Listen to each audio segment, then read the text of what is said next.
Alrighty. Hello, everyone. My name is Juan Jimenez. I'm here with my colleague Julian, Sarah, and Morgan, and we work for Phoenix House here in Lakeview Terrace, Selmer area. And today we're going to bring about more information on opiates and not just opiates, it's the different trends that affect our community locally and regionally for the most part, but mostly for the San Fernando area. Spot two is kind of where we work at, and the experience that we have beforehand. We also have experience in residential with youth ages between 12 and 18. So we have um, more of the textbook information and the experience involved, kind of both of them. We link them together and we always bring back those experiences because they still reflect the current trends of what is going on in the youth and their exposure to their social environments also. You there, Julia? Yeah. All right. So we're going to begin by giving a quick rundown on what's going on and what we've seen uh, with the common drugs in teens. So starting with marijuana, cannabis, it's been we've seen a huge rise, and both the marijuana and the vape pens connect because which turns into wax pens, which is one of the main things we've seen in schools. Some of these chemicals that they're mixing in these pens are not actually what they're labeled. Um, and I know so beforehand because we have clients in our outpatient programs that we've tested them before they enter the program, and they're spooked when we tell them, for example, that they're testing positive for meth, cocaine, and sometimes opiate, and then they swear that they just do vape pens and that's it.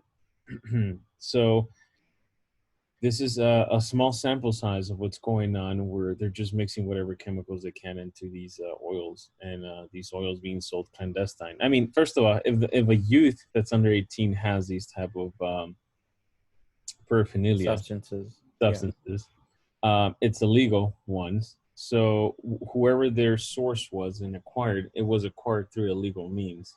So that's already your prime suspect right there. So the marijuana that's being consumed, even in our recreational side, is not the same one that was, for example, in 60s and 70s. There's so many strains now, and the potency 10, 20 times more powerful. That's these plants have been genetically mutated, obviously for profit, and through these profits they're exposing these individuals to levels of cannabis that, or THC I should say, that weren't there before. Hmm.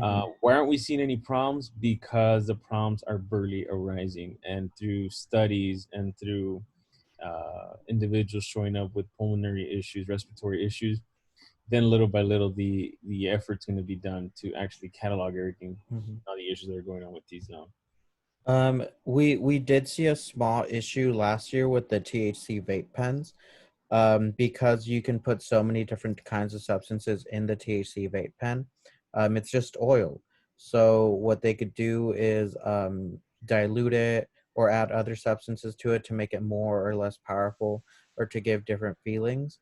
So what was happening with the THC vape pens was a lot of places were putting what's called vitamin E oil in it. Vitamin E oil is a topical solution. It's fine for your skin, it's fine as a lotion, but once it turns into vapor and it gets into your lungs, it can actually coat the lungs. And when it coats the lungs, that gives bacteria and other like viruses room to grow. Um, and a lot of people were getting infections. There were a lot of hospitalizations from THC vape pens, and that's where all of that was coming from. There were also some from residential. If you're a concerned parent or guardian, and you're concerned that your child is drinking alcohol, what you might want to look for is like water bottles. A lot of the time, they'll put water bottles with vodka or tequila or like a clear spirit in them.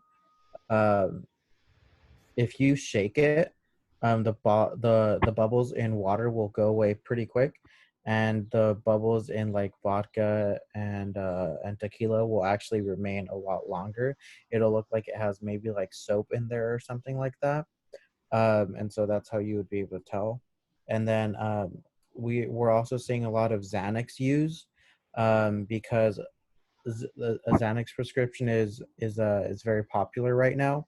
It's not very difficult to obtain a Xanax prescription, and so a lot of parents will actually have a Xanax prescription. And so, even if you don't personally have one, your friend's mom or caretaker or whoever might have one, and then their friend would have access to it. The And so, problem with with Xanax is that it's a benzodiazepine, which means that, let's say you overdose when you take 3 benzodiazepines. That number is just for example. That number will always stay the same. However, the rate that it affects you at will go down. So let's say an effective dose, a dose that you will feel Xanax, is 1, and then after a while it goes to 2, and then after a while it's at 3. So the day that it gets to 3, even though the effective dose is changing, the dose at which you will overdose is not. So that day that you get to 3 is that day that an overdose will occur. And that's one of the huge problems with Xanax right now, is that a lot of people are overdosing from that because it's a benzodiazepine. Also, it's also being pressed with other substances, mostly fentanyl. Fentanyl is a synthetic opioid, which means that it's a type of like pain reliever. And the way that it works is that it covers the area. It confuses your brain into thinking it's an endorphin. The problem is that it's not the exact same size as an endorphin. So when it covers the area that the endorphin is supposed to cover, because it's not the exact same size, it also covers another area in what's called the limbic system, and that's what gives your signal. That's what gives your. That's how your brain sends the signal to your lungs to breathe. And so when it covers that area, if too much of it is in the way, if it too much of it is obstructing that area, then that's when you'll also overdose from an opioid. I think opioids are on the next page if you want to go to the next page one. Um, so it's I think it's on the third page, but before we go there, we'll cover this. So fentanyl, that's how it causes an overdose, and then we'll talk about how to reverse an overdose in the next coming slides. We'll also go deeper into MDMA and hallucinogens. Right now, we'll cover amphetamine and methamphetamine. So um, methamphetamine is what's found typically from a drug dealer, like on the street or something like that. It has several slang names like crystal, tweak, twack, speed, skante, kri, things like that. And so it can be swallowed, just swallowed through your mouth, snorted, smoked, or injected. Typically, injections are one of the last stages of drug use. Most users of methamphetamine will tend to be smoking it. If you ever notice, typically some signs of that would be like they're always off somewhere every like 20 or 30 minutes, or they're maybe picking at their face or something like that, or they seem anxious, or they're always scared or jumpy. It could be a sign of methamphetamine use. Also, it could come with what's called like like a type of psychosis, like meth-induced psychosis, which is very short acting, but it could be very intense and very scary. Um, and the difference between methamphetamine and amphetamine is amphetamine is a controlled substance. It's from it, it's most likely coming from a prescription. Adderall, Ritalin, Concentra, and things like that. Um, they're they're made in what's called like a long lasting formula or a delayed release formula. Um, so amphetamines will be longer lasting. However, they can also be snorted and smoked and injected, which is scary that this prescription can be abused the exact same way that a street drug can be abused. Um, and so, even though one is a legal drug, one is a legal substance, and the other one is an illegal substance, they actually have a lot in common. It's just that the dose of amphetamines is controlled. What goes into them is controlled. How often you're supposed to take them is already given to you by a doctor. If you have a reason, if you have a reason to be taking amphetamines, it's most likely been approved to you by your doctor. And with methamphetamine, there, if you have no reason to take it, there you should not be taking it. Um, so yeah, so Interesting. we'll cover You're talking about, hallucinogens and MDMA later, and then Juan, you could go to the next yeah, slide. you were talking about amphetamines. I've seen it personally on a personal level. I've seen it being used a lot as in students, self-medication, um, like college students for the most part. Because some of them talk about how they're able to concentrate. So it's really common in college campuses. Uh, and yeah, you would Yeah, it's you amphetamines, Ritalin, Adderall. They're known as study drugs. It helps you just stay up. It helps college kids just stay up and study. Also about the slides, at the end of the presentation, you're going to see our emails and all that, all our information. Send us an email to remind us about sending you guys the slides. And then Juan, if you want to go over to the next one.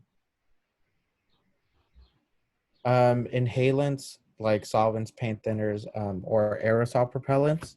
Um, those are all very common, like under the sink type of drugs.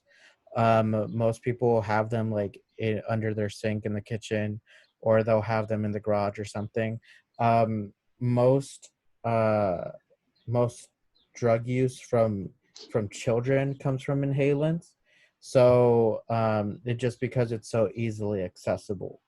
Um, and yeah, so just because it's so easily accessible in that way, there's a lot of abuse from younger children who are prone to drug use. So that would be kids who are at a very high risk for drug use, and maybe their parents don't have drugs just laying around or something, but they do have like paint in the garage, or but they do have like computer cleaner in the desk or something like that. Most of those drug users, most inhalant drug users, would be a lot on the younger side. um slang for these are like whippets, or uh what is that other one, CC, for a computer cleaner. um and so those are just some slang terms for these things. um Cocaine is just, I, Juan, do you want to go into a little about what cocaine is? yeah. So cocaine, it's a hydrochloride, but it comes in different forms. A lot of it, kind of like a party drug for the most part.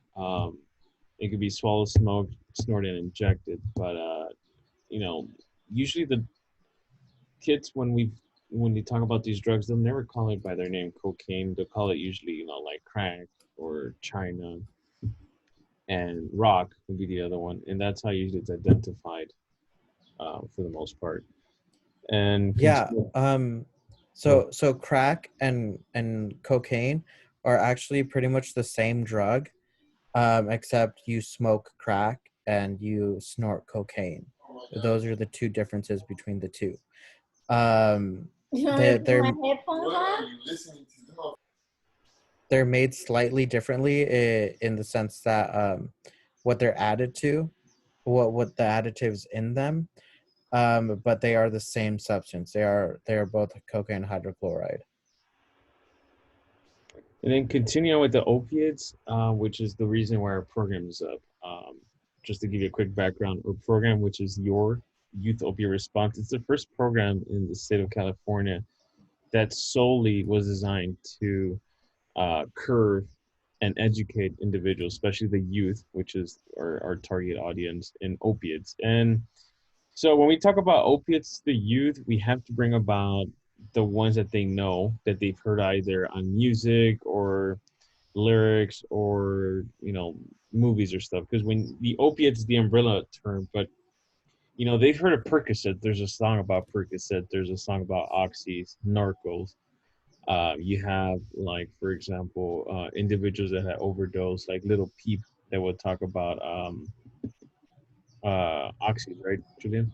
His Yeah. name. So a part of the thing about opioids right now is that there's a huge music scene that's following the opioids.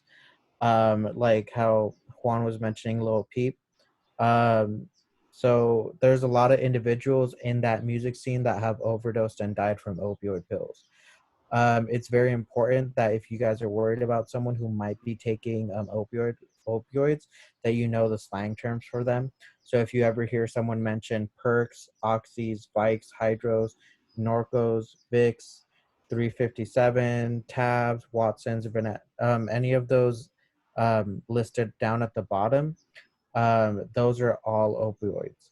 The way that most people take them is that they'll swallow them as pills. um the order that it goes would be swallowing, snorting, and then smoking. And then that's just a progression of that kind of drug use. Nas is in its own category, even though it's an inhalant, because Nas is particularly dangerous, because very widely used at parties. Nas balloons or party balloons are sold at most like backyard parties, most flyer parties, things like that. Instagram parties where the address is just nearby, you can just show up. Typically, they'll be funding that by the selling of Nas balloons. In those parties, there are a lot of instances of someone inhaling the Nas balloon, and because it causes like a lightheaded feeling, there's been a lot of instances where kids will actually lean and fall back and hit the back of their head just straight on the concrete floor, just wherever they're standing. And there's been a lot of injuries because of that, because of nitrous oxide or laughing gas.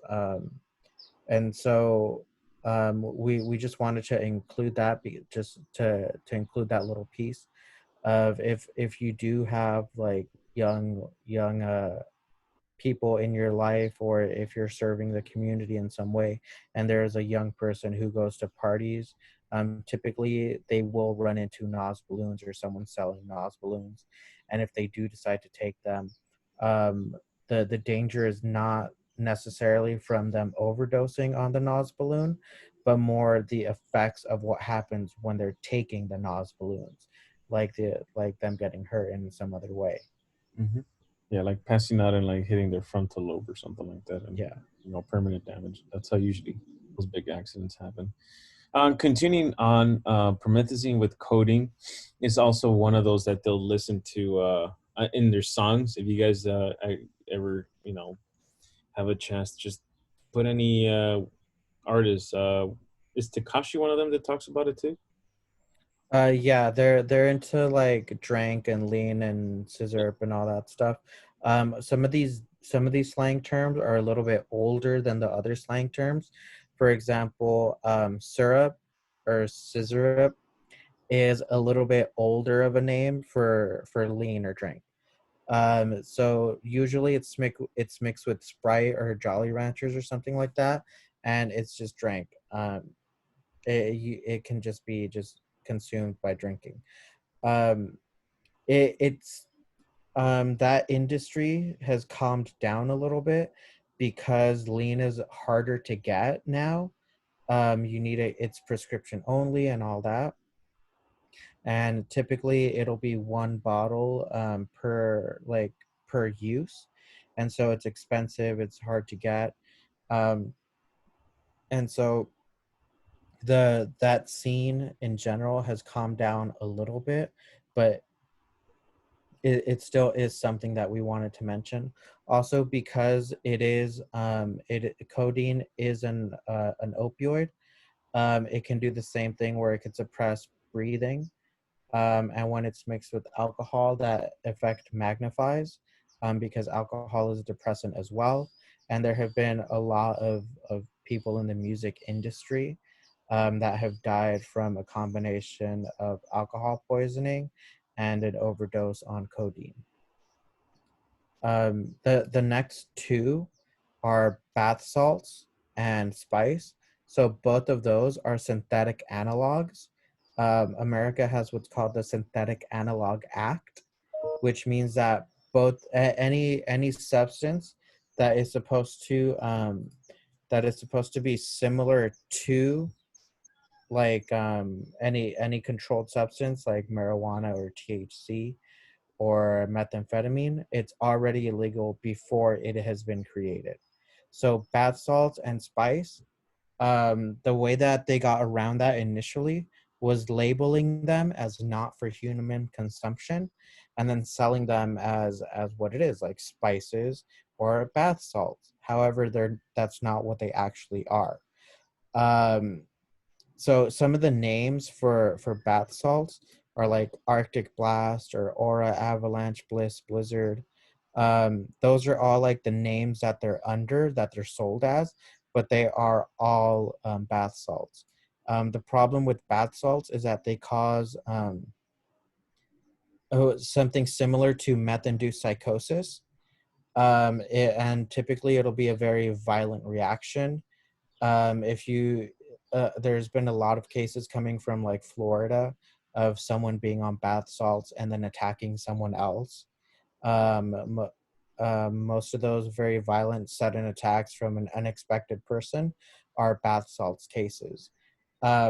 Spice causes a similar very intense, very fast high, but because the changes in what's in spice are rotated out so quickly, there's not necessarily here's what to look for when you're looking for spice, right? That's not necessarily like true all the time. Sometimes there are very strong like psychosis type of reactions, and sometimes it'll be more of a subdued reaction, and that's just because the formula of K2 is changing all the time. Um, so some slang terms for it are like fake weed, K2, synthetic marijuana, or spice. Abyss, Ace of Spades, AK-47, and those are more like names of brands. So both bath salts and spice are still being sold in some liquor stores and some smoke shops, and they are still widely available to a lot of people. Typically, if a smoke shop is willing to carry bath salt and spice, they're most likely also willing to sell those products to underage children. And that's what's one of the huge problems with these two substances in particular, is that they're very hard to get rid of because the people who are willing to sell them are already committing a crime, and therefore they are already willing to commit like more crimes or add on to that. This last one is edibles, and it's in a different category than marijuana because edibles, once you take them in, they are not ingested by your lungs anymore. What happens with edibles is that they are processed through your liver, and that causes a more psychoactive and a more longer acting high. Even though THC is still the psychoactive substance, I forgot the exact name for me. I think it's something like 9 tetra THC or something like that. And when you eat it and it goes through your liver and it gets to your brain, it's more psychoactive and a lot longer lasting. There have been there have been some cases of also psychosis with that, but that would be more like anxiety driven and more like paranoia driven than it would be like violent. um and so edibles are typically called like brownies or cookies or space cake or something like that. They're found in packages like these with like off-brand type of labels. There you'll see them sold as either Rice Krispies like literally Rice Krispie treats, or you'll see them sold as cookies, or you'll see them sold as brownies, and that's how most edibles come in. There, I've also seen someone repackage like snickerdoodles and sell them as I think like sneaky doodles. So if you ever see a clever name like that, it's most likely a an edible.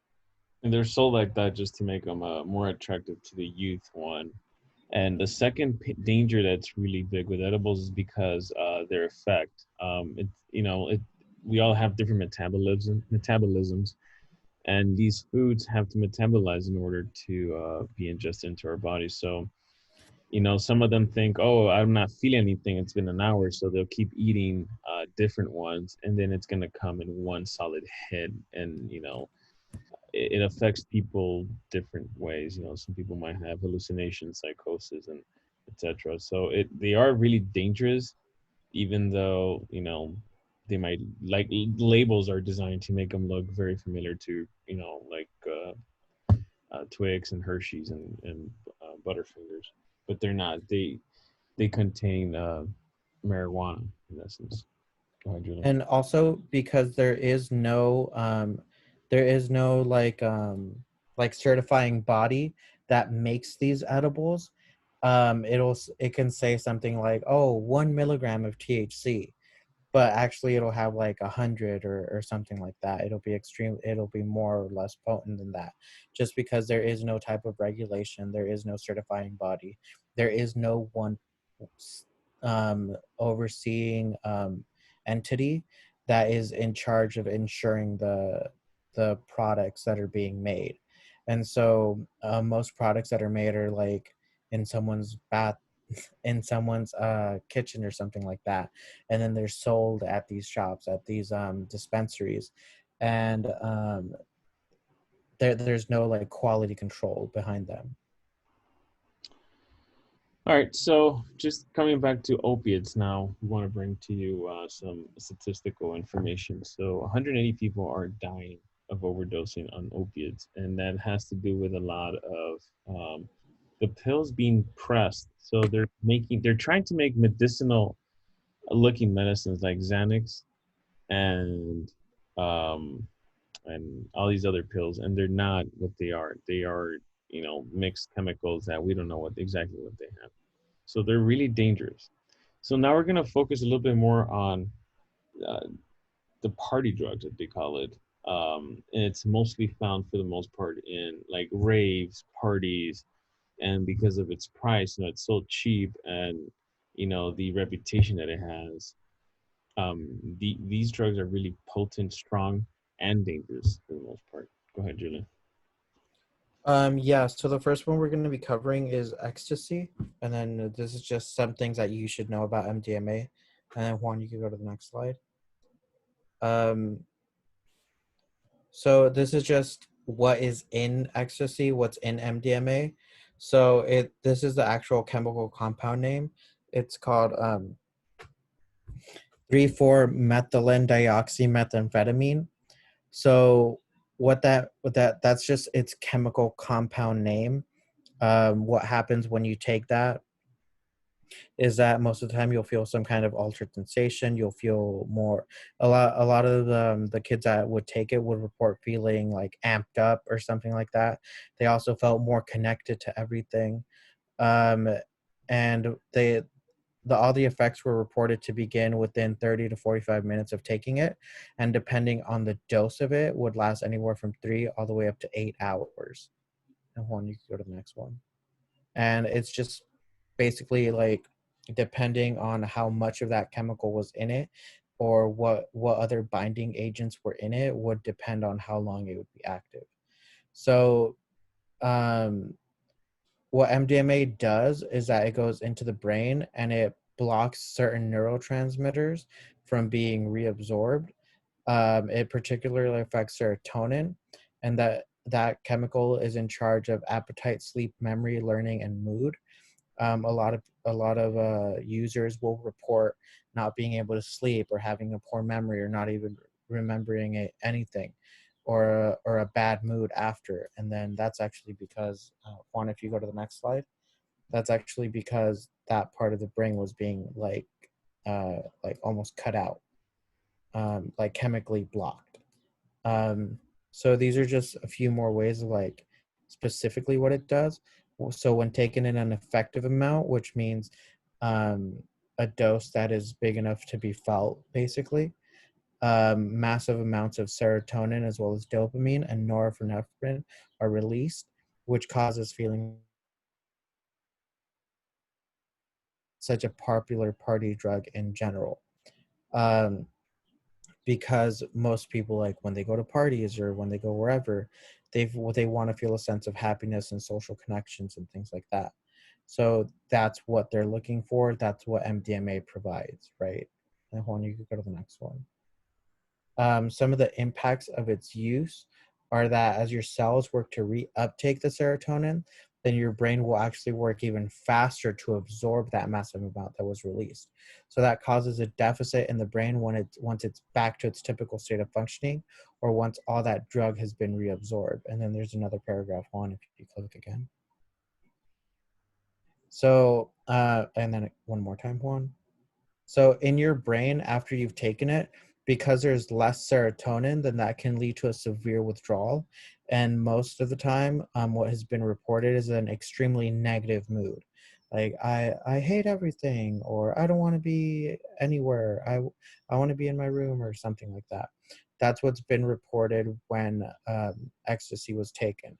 Is that an extremely negative mood for the next few days, and an extreme and like a short-term depression, as well as extreme tiredness. And that's because the brain was working so hard to absorb all of the serotonin again that it sometimes will overwork to do that. And so it'll stay running at like 100 and instead of slowing back down, just because your brain felt so much serotonin released and it had to work so hard to absorb that it has what's called like a rebound effect. Juan, you could go to the next slide. It's just a continued impact of use slide, and you could click on it. Studies on rats, and then that's good.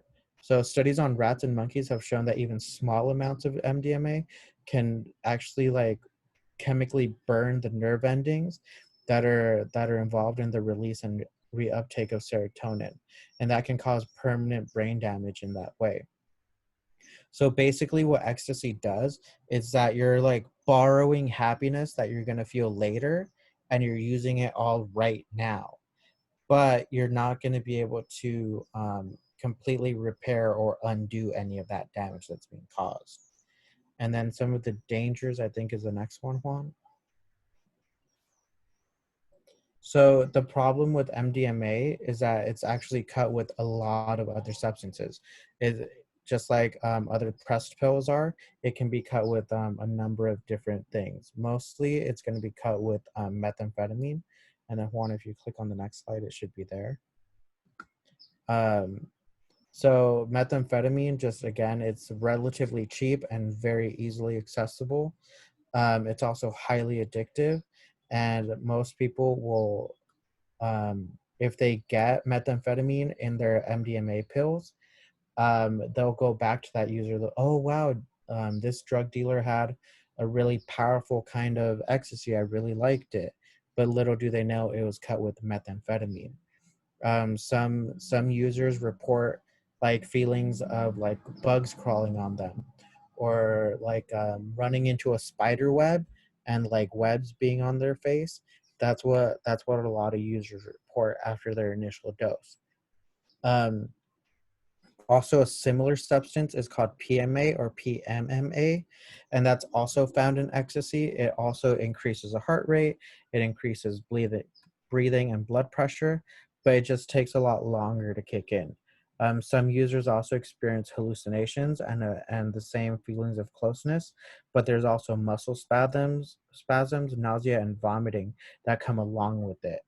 But because PMA is a similar drug to MDMA, a lot of the times dealers will cut their ecstasy with PMA or PMMA. And Juan, you could go to the next slide. It can also be cut with any other number of substances, the chances of the young people in your life taking pure MDMA are extremely low, just because it's all made legally. Um, so most pills will be pressed with other substances, and most substances will be just any kind of upper, anything from like illegal caffeine to illegal methamphetamine. So caffeine is not too dangerous, but anything all the way up to methamphetamine can be in MDMA pills or ecstasy pills. Want to go to the next one? And then this is just a list of what can be in MDMA. There's a few more after that, Juan. MDMA has been known to be cut with bath salts and methamphetamine and MDEA, which is similar, but it's actually more potent. And because it's more potent, there's a much greater risk of overdose. I think there's a few more, Juan. Yeah. So PMA is also the one that we just went over. So the most popular combination is MDEA and PMA to make ecstasy.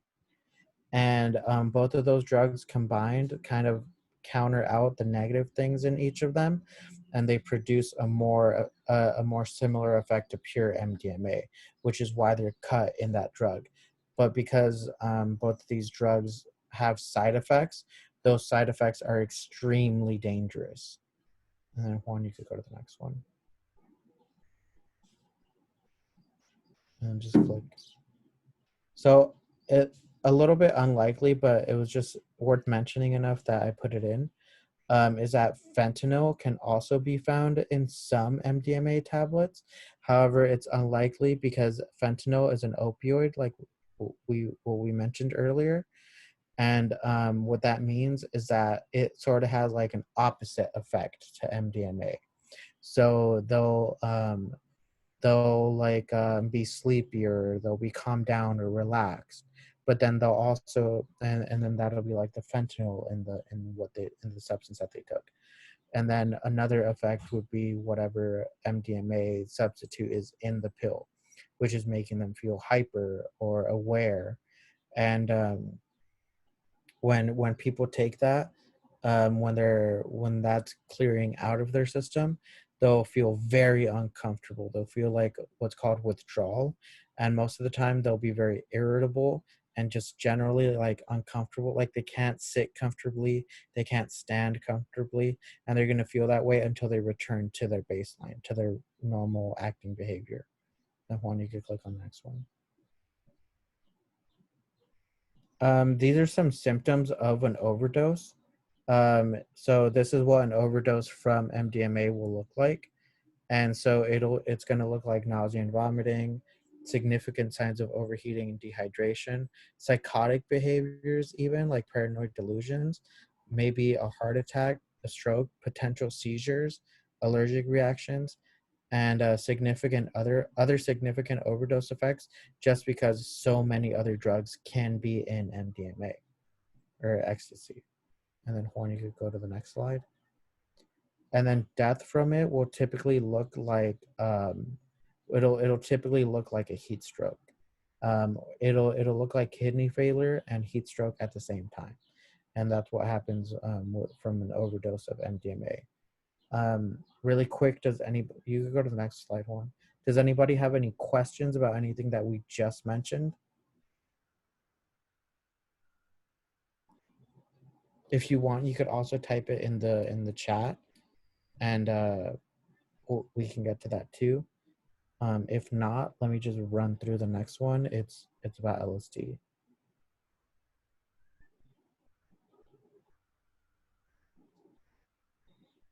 So I'll just mention really quick what LSD is, and then we can end the presentation.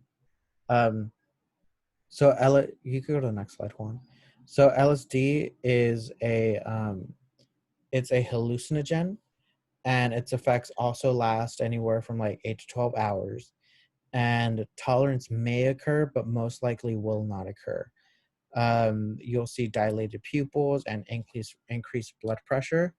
And because it's so long acting, most people will not tend to abuse it. However, they may, depending on what the type of addiction profile that they have. You can go to the next slide.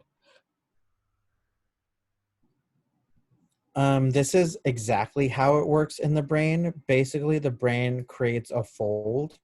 The drug goes into that fold, and because the drug is now in that fold, it causes that receptor to keep firing off and hallucinate until the LSD is completely degraded and absorbed into the brain. We're going to send out these slides if you want to know exactly what's going on in the brain, but it's not super exciting. So Juan, you could just go to the next slide. This is just how it works continued. So it folds over and it takes time to absorb. Because it covers different parts of the brain, what can happen is that let's say the part of your brain that hears is right next to the part of your brain that sees, and that drug will like connect the two, and they'll both be confused, and they'll both send signals to one another, and those signals will be something like, oh, you can hear this color now, or you can see these words now. And that's basically what's going on in the brain, is that a lot of the different parts that are typically separated are now all coming together and causing a lot of different hallucinations and distortions. Juan, you could go to the next one. Sometimes they're very vivid and very scary, and that can cause different types of mental disorders or bad trips, and that can lead to acute psychosis, but it's typically not very long acting.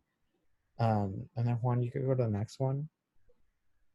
One side effect that has been known are flashbacks, which are like once you've taken the drug, let's say in like 5 years or something, your something may remind you of when you were on that drug, and then your brain might actually have a flashback, and you'll remember that time that you used that drug, and it'll feel like if you're on it again even though you haven't taken it. A lot of people also report like dreams where they have flashbacks, which is scarier because then they might feel like they were asleep for hours, but then they weren't. They were just asleep for like a minute or two. And so flashbacks have been known to happen with LSD. Now, Juan, you can go to the next one. Overdoses are not very likely. It's more dangerous that of the people's behavior while they're on LSD. The literal like the amount of LSD that you would have to take to overdose is very high. But if you're on LSD and you think that like a car is a dog or something like that, then that could be very dangerous to the person who is using the LSD. And if one, you could go to the next slide. There is one thing that is called HPPD, which means that there are some users that after they've taken LSD, they will continue to have some type of hallucinations for the rest of their lives. Most of these hallucinations are more like fractals on flat surfaces or just other psychedelic type of effects. But it's not actually any type of violent hallucination or anything like that. One, you could go to the next one. And yeah, if there's any other questions or if there's anything that anybody would needs to know, we are going to be sending out these slides. I have one email. I have two emails here, and yeah, Juan, did you get the emails as well? Do you have it copied so that we could send it? Yeah, I have them. Julian. Okay. And then if there's no questions or anything, we'll still stick around for a few minutes. But yeah, that ends the presentation if there are no questions.